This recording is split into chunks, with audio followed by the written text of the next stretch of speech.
చెప్పిన విషయాన్ని క్లుప్తంగా చెప్పే ప్రయత్నం చేస్తా. నేను వచ్చినటువంటి ఈ రాష్ట్రంలో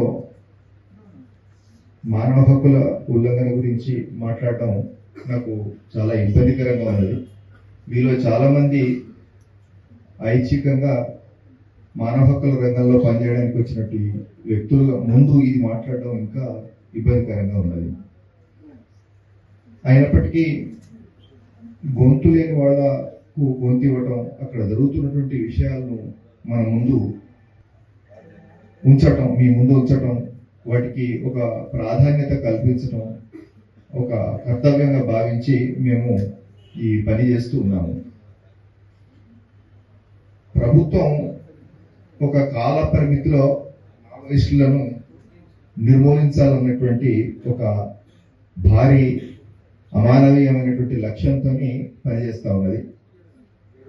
చాలా సంఘటనలు ఈ క్రమంలో వాళ్ళు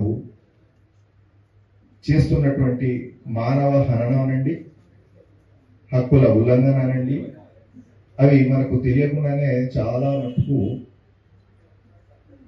జరిగిపోతూ ఉన్నాయి. ఉదాహరణకు 9 నవంబర్ 2024లో 44 మంది గ్రామస్తులతో పాటు 7 ఆడపిల్లల్ని తీసుకెళ్ళి సైన్యం పెద్ద సంఖ్యలో గ్రామాన్ని చుట్టుముట్టి వీళ్ళందరినీ బలవంతంగా ఆ గ్రామాల నుంచి తరలిస్తుంది. సుమారు 3 కిలోమీటర్ల దూరం క్యాంపుకు నడిపించి 8 రోజుల పాటు వాళ్ళని నిర్బంధిస్తారు. ఈ విషయం బయటికి పోయి మేము అలాంటి వాళ్ళని వెళ్ళి అడిగితే స్థానిక పోలీసులకు మాకు ఏం తెలియదే, మాకు అలాంటి విషయం ఏం తెలియదు అని వాళ్ళు చెప్తారు. తీసుకెళ్ళింది ఒక్కరిని ఇద్దరిని కాదు, ఒక 50-60 మంది సుమారు, 7 అందులో చిన్నపిల్లలు, ఆడపిల్లలు. 8 రోజుల తర్వాత 16 నవంబర్లో మళ్ళీ వాళ్ళని వదిలేస్తే అక్కడికి మేము వెళ్ళాము.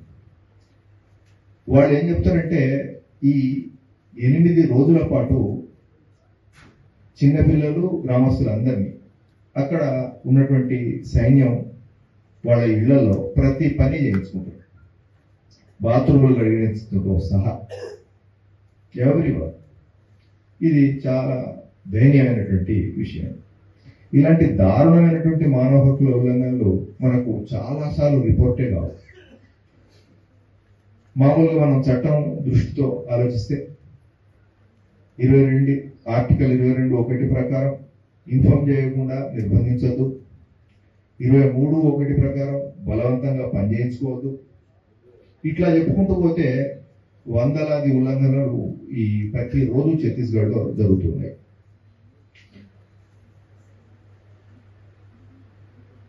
మనం ఇలాంటి ఉల్లంఘనల గురించి తెలియకుంటే వాటిని రిపోర్ట్ చేయాల్సిన పత్రికలకు వెళ్తే పత్రికలు ఈ ఉల్లంఘనలకు ఎంత అలవాటు పడిపోయినాయంటే మళ్ళీ ఇలాంటిదేనా, ఇంకేమైనా కొత్త విషయాలు లేవా, వేసింది ఎన్ని రోజులు వేయాలి అన్న ధోరణిలో పత్రికలు మాట్లాడుతూ ఉన్నాయి. ఈ రకంగా ఇదే టైప్ ఆఫ్ పని ఇంకొక పక్క గ్రామంలో 7 అబ్బాయిలను వాళ్ళు నిరసన తెలియజేస్తున్నారు. ఏంటి అంటే ప్రభుత్వం అక్కడ అమలు చేస్తున్నటువంటి ఒక విధ్వంసకరమైనటువంటి అవినీతి. రోడ్లు వస్తున్నాయి, ఆ రోడ్ల వల్ల వాళ్ళ యొక్క పనికి వచ్చే చెట్లు కూలిపోతున్నాయి, ఒక గ్రామం నుంచి ఇంకో గ్రామానికి పోవాలంటే ఇబ్బంది అవుతున్నదని ఈ రకమైన ఈ విధ్వంసకరమైన అభివృద్ధి మాకు అవసరం లేదని వాళ్ళు నిరసన తెలియజేస్తూ ఉంటారు. ఇప్పుడు క్రమంగా ఛత్తీస్గఢ్ ఏమైందంటే ఇంతకుముందులా లేదు, ఒక టూరిజం పెరిగినటువంటి ఒక పరిస్థితి దాపురించింది.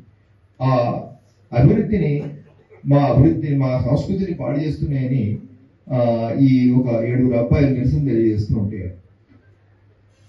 వాళ్ళను అరెస్ట్ చేసి ఒక 9 రోజులు నిర్బంధిస్తారు. ఇది రిపోర్ట్ కాదు. ఒకప్పటి వాళ్ళ పరిస్థితి ఏమిటంటే ఒక ఆడపిల్లైనా ఒక 4-5 రోజుల్లో, వారం రోజుల్లో కనిపించకుండా పోతే మొన్న వాళ్ళ మామ ఇంటికో వాళ్ళ అత్తమ్మ ఇంటికో వెళ్తా అన్నది బహుశా అక్కడికి వెళ్ళి ఉంటుంది, వస్తుంది అన్నంత భరోసాతో వాళ్ళు ఉండేటోళ్ళు. కానీ ఈ రోజున ఆ పరిస్థితి క్రమంగా మారిపోతా ఉంది. అంత భద్రతతో కూడినటువంటి జీవన విధానం ఈ సైన్యం యొక్క పని, ప్రభుత్వం యొక్క పని వల్ల వాళ్ళ జీవితం చిన్నాభిన్నమైపోయి అభద్రతతో కూడుకున్నటువంటి పరిస్థితి క్రమంగా తలెత్తుతా ఉన్నది. ఇది కేవలం వాళ్ళ అభద్రతకు సంబంధించిన విషయం కాదు, వాళ్ళ సామాజిక జీవితాలు కూడా చిన్నాభిన్నమవుతున్నాయి. అంటే వారాంతపు సంతాలు జరగదు, జరిగినా అవి పోలీస్ పహారాలు జరగాలి, బంధువులు ఎవరు కలిసి ఎక్కడికి వేస్తున్నారు, ప్రతి 4-5 కిలోమీటర్లకు ఒక క్యాంపు, వాళ్ళ మొబిలిటీ మీద నిర్బంధం, ప్రతి చోట ఇబ్బంది. ఇక మీ అందరికీ తెలిసినటువంటి బేలా భాటియా గారిని అక్కడ ఉండొద్దని అంటారు.